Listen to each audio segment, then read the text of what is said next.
இன்று நாம் பார்க்கப் போகும் கதை, இளைய குமாரன். இதை சிலர் கெட்ட குமாரன் என்றும் அழைக்கிறார்கள். இயேசு கிறிஸ்து சொன்ன உவமைகளில் மிகவும் பிரபலமான கதைகளில் ஒன்றுதான் இளைய குமாரன் கதை. இது பைபிளில் லூக்கா நற்செய்தி அதிகாரம் 15, வசனங்கள் 11 முதல் 32 வரை உள்ளது.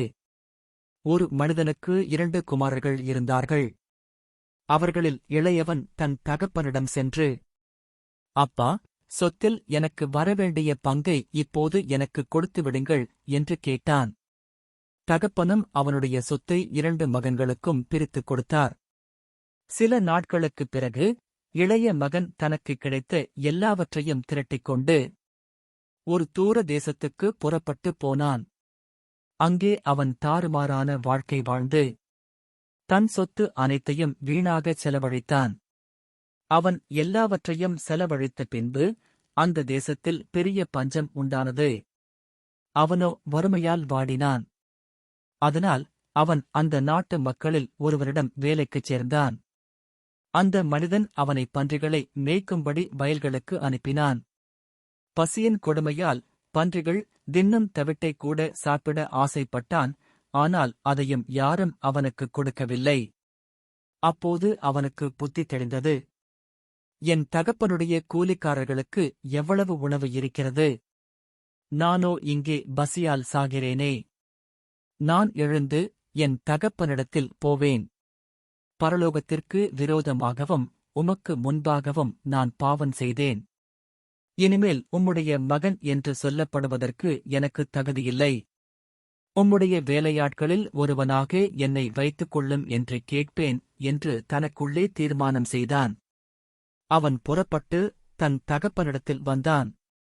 அவன் தூரத்தில் வரும்போதே அவனுடைய தகப்பன் அவனைக் கண்டு மனதுருகி ஓடிப்போய் அவனைக் கட்டிப்பிடித்து முத்தம் செய்தார்.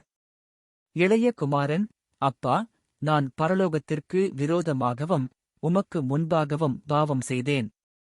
இனிமேல் உம்முடைய மகன் என்று சொல்லப்படுவதற்கு நான் பாத்திரன் அல்ல என்றான். ஆனால் தகப்பனோ, வேலையாட்களை அழைத்து, உடனே நல்ல வஸ்திரத்தைக் கொண்டு வந்து இவனுக்கு உடுத்துங்கள், இவனுடைய கைக்கு மோதிரத்தையும் கால்களுக்கு பாதரட்சைகளையும் போடுங்கள். கொழுத்த கன்றைக் கொண்டு வந்து அடியுங்கள், நாம் விருந்துண்டு சந்தோஷப்படுவோம். ஏனெனில் என் மகன் இவன் இறந்து போயிருந்தான், மீண்டும் உயிர் பெற்றான், காணாமற் போயிருந்தான், மீண்டும் கிடைத்தான் என்றார். இந்த உவமை கதையின் முக்கிய பொருள், தவறு செய்துவிட்டு மனந்திருந்தி திரும்பி வருபவர்களை பிதாவாகிய தேவன் மிகுந்த அன்போடும் மன்னிக்கும் இருதயத்தோடும் வரவேற்கிறார். இளைய மகன் மனிதர்களையும் தகப்பன் தேவனையும் குறிக்கிறார். தேவனை விட்டு பிரிந்து செல்வதும் அவரை விட்டு தூர விலகிப் போவதும் நம்மை பாவத்துக்கு வழிநடத்தும். நம்முடைய பாவம் நம்மை தேவனிடமிருந்து பிரித்துவிடும். பாவம் அதிகரிக்கும்போது நாம் தேவனை விட்டு இன்னும் அதிகமாக பிரிந்து போய்விடுவோம்.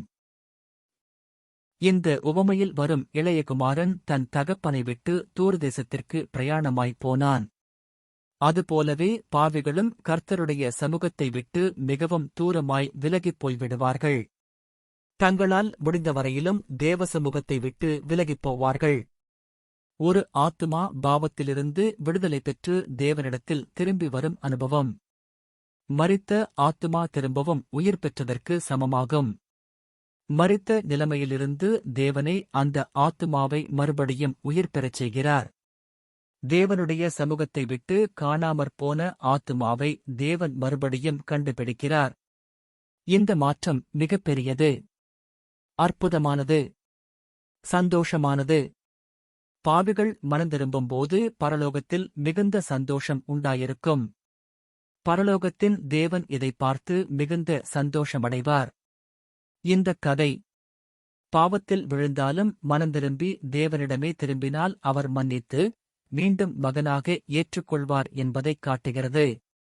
நாமும் நம் பாவங்களை தேவனிடம் அறிக்கை செய்துவிட்டுவிட்டால் தேவன் நம்மை ஏற்றுக்கொள்வார்.